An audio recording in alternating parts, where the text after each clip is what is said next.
وہ تو بدلا کے لینے کے لیے آنے والے. مجھے اس موت مارنا تھا, اس موت مارنا تھا. میں نے تو تیرے لیے سب کچھ کیا, اب مدد فرما. اے حاکم الحاکمین مدد فرما, اے حاکم الحاکمین مدد فرما.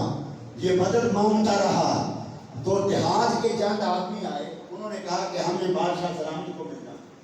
انہوں نے بہت زور دیا کہ اپنی بات ہمیں بتا دو, بادشاہ سلامت آرام کر رہے ہیں, وہ بڑے دنوں کے بعد سفر سے آئے ہیں, انہوں نے سخت آرام کی ضرورت ہے, ان کی طبیعت ٹھیک نہیں. انہوں نے کہا نہیں, ہم نے اپنا کام انہیں بتانا ہے. وہ بہت بضد تھے, تو محمود غزنوی کو اطلاع دی گئی. آپ نے فرمایا انہیں اندر لے آؤ. اندر آ گئے. ان کے پاس چند ٹکڑے تھے کہ ہم کنواں کھودنے لگے تھے زمین میں, ہم زمیندار ہیں, کنواں کھودنے لگے تھے اور تھوڑی دیر دور گئے زمین کے اندر تو ہماری قطاریں کسی سخت چیز سے ٹکرائیں, یعنی ہم نے سمجھا کوئی چٹان ہوگی پتھر کی, تو اسے کاٹ دیتے ہیں اور پھر نیچے کھود لیتے ہیں. ہم اس چٹان کو توڑنے کے لیے دانے مارنے لگے تو یہ ٹکڑے یہ اس سے جو ٹوٹے ہیں ہمیں عجیب سے لگے ہیں, لے کے آپ کے پاس آ گئے.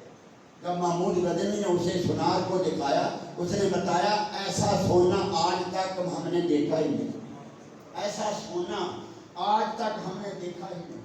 پھر وہ سونا زمین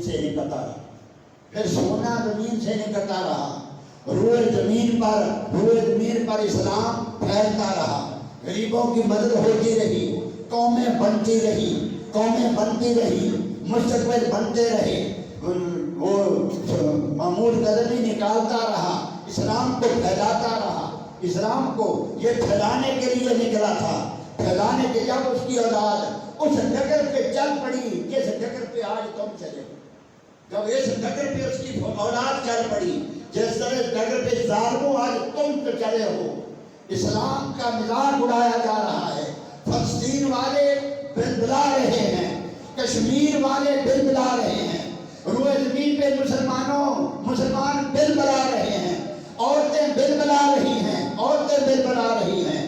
ارے بدبختو, جب وہ میں نے بتایا کچھ جہاز جو کراچی لوٹے گئے تھے, وہاں سے جو ایک بچہ اور بچی, دو نوجوان برآمد ہوئے تھے.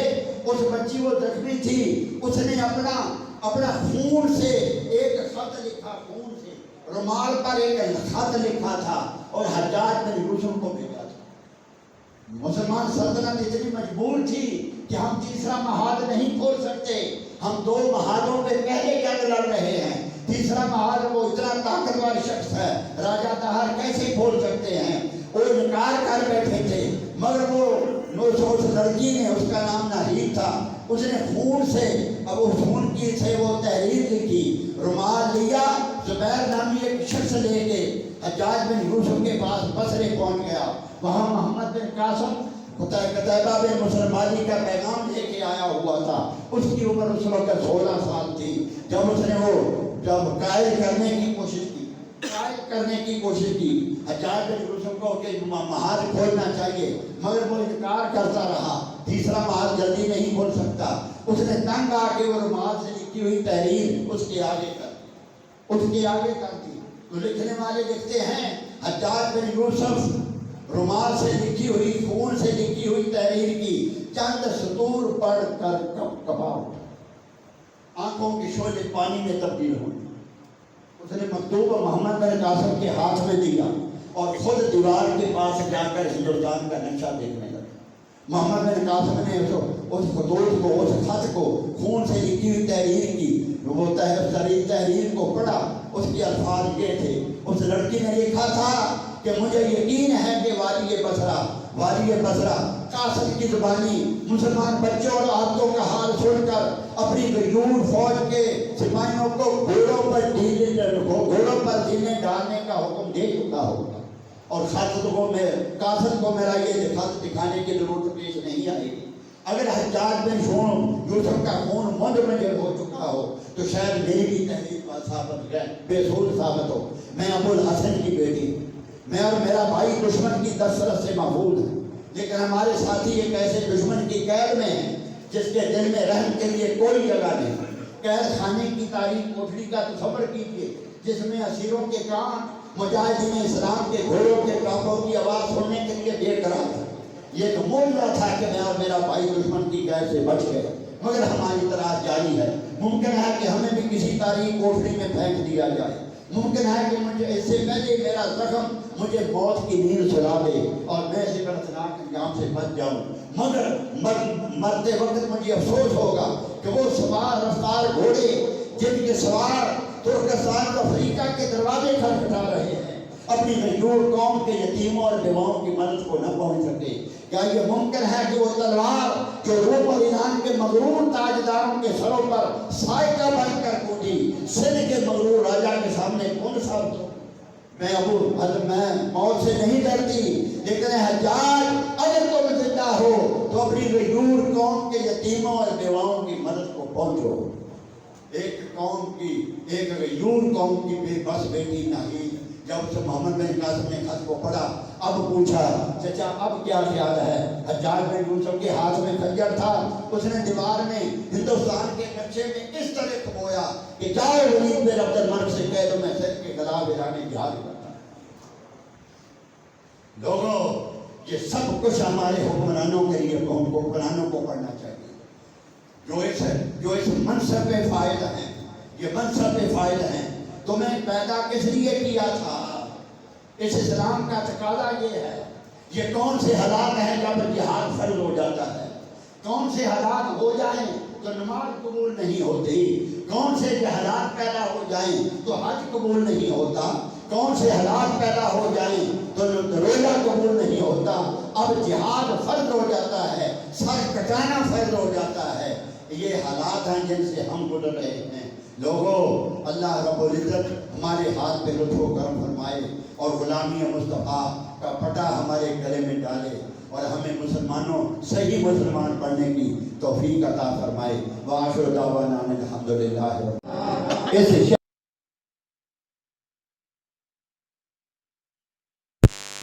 تو دنیا والوں اپنی نمازوں پہ اکتفا نہ کرنا، اپنے روزوں پہ اکتفا نہ کرنا۔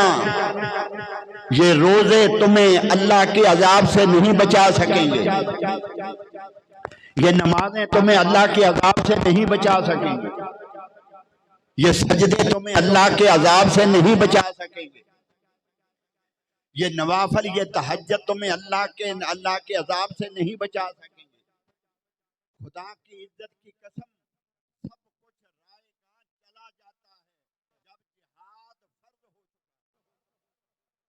جب جہاد فرض ہو چکا اس وقت موت کے منہ میں جانا فرض ہے، اس وقت جہاد میں کود جانا فرض ہے، اس میں جان آفرین کے سپرد کر دینا فرض ہے۔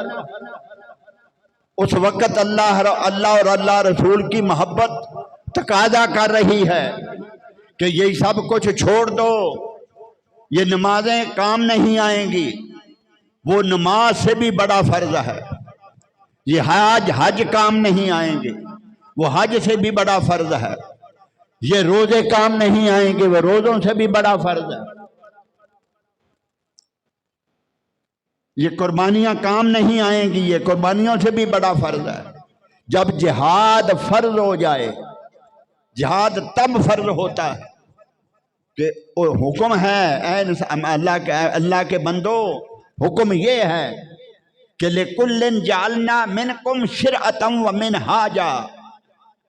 جب زمین پر شر و فساد پھیل جائے، جب دشمن دندنانے لگے، جب طوفان بدتمیزی بپا ہو جائے، جب شاعر اللہ ختم کیے جا رہے ہوں، اسلام کا مذاق اڑایا جا رہا ہو، پھر لوگوں نکل پڑو تلوار پکڑ کر میدان میں، اور اس وقت تک نیام میں تلوار نہ ڈالو جب تک شر کا خاتمہ نہ ہو جائے، جب تک شر کا خاتمہ نہ ہو جائے۔ جہاد اس وقت فرض ہو جاتا ہے۔ اس مسلمانوں کے لمحہ فکریہ ہے، یہ لمحہ فکریہ ہے، سب کچھ منہ پہ مار دیا جائے گا قیامت کے دن۔ سب نماز پر دے مارے گا رب العزت۔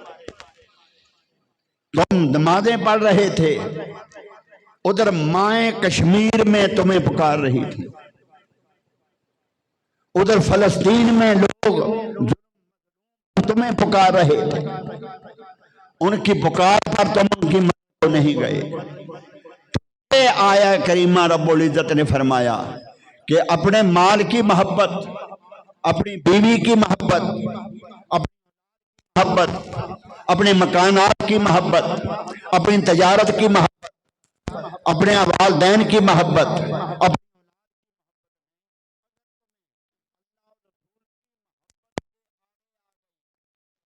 جہاد کرنے سے اس نے تمہیں روک دیا، تو پھر واللہ لا یہدی القوم الفاسقین، زندگی بھر نمازیں پڑھتے جاؤ، زندگی بھر تہجد پڑھتے جاؤ، زندگی بھر روزے رکھتے جاؤ، زندگی بھر روزے رکھتے جاؤ، پوچھ لو عالم اسلام میں کوئی دین، کوئی قرآن پڑھنے والا، کوئی قرآن کا مفسر، کوئی حدیث کا محدث، کوئی مائی کا لال یہ فتویٰ نہیں دے سکے گا کہ تمہاری نماز تمہیں بتائے گی خدا کی جب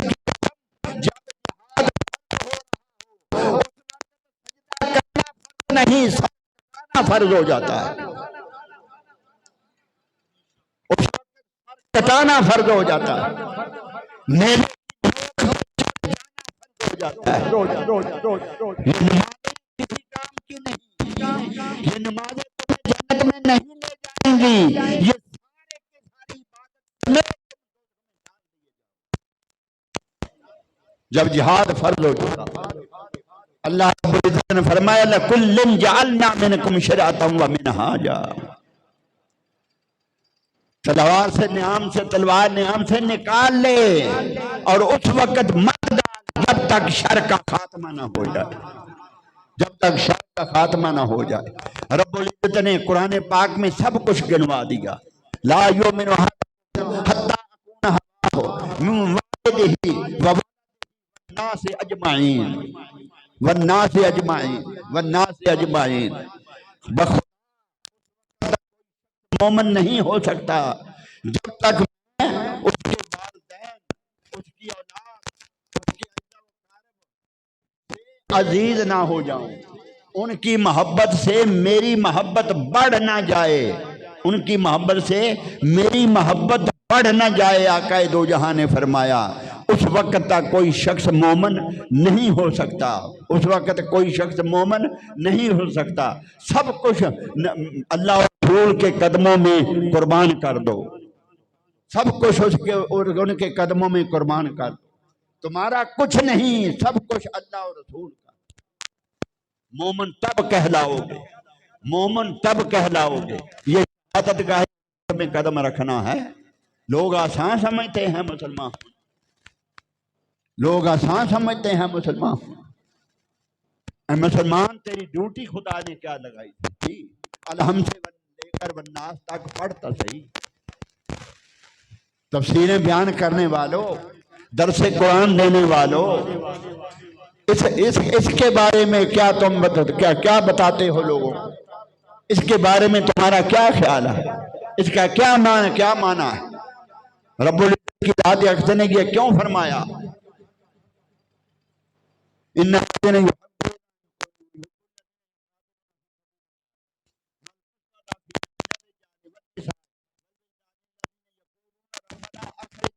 من هذه القرية الظالم أهلها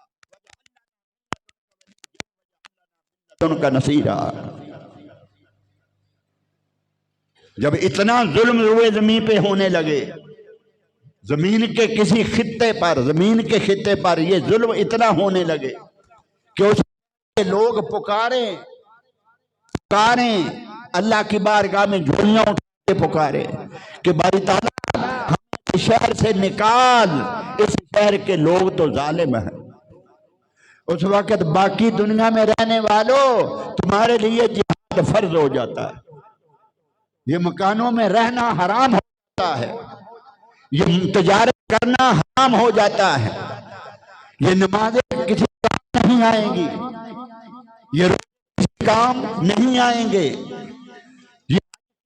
نہیں آئیں گی، یہ تعداد تمہیں بچا نہیں سکیں گی، اس وقت یہ بچا نہیں سکیں گی، اس وقت جاتا ہے، اس وقت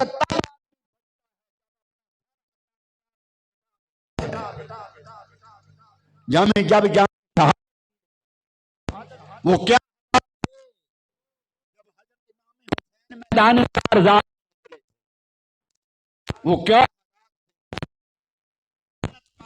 جا رہی تھی، اسلام کی قدریں مٹ رہی تھی،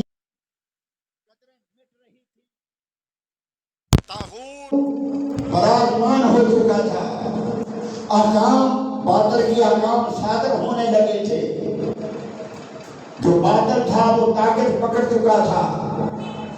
اگر امام حسین رضی اللہ تعالیٰ عنہ بھی اس میدان کارزار میں اپنے 72 تن لے کر میدان کارزار میں نہ نکلتے تو کون تھا جو قیامت کے دن مسلمانوں کو میں بچا سکتا تھا؟ اس وقت سارے کا سارا دین، سارے کا سارا اسلام یہ ڈبویا جا رہا تھا، ایک نئی طرح ڈل گئی تھی، نئی طرح ڈل گئی تھی، ایک نئی طرح ڈال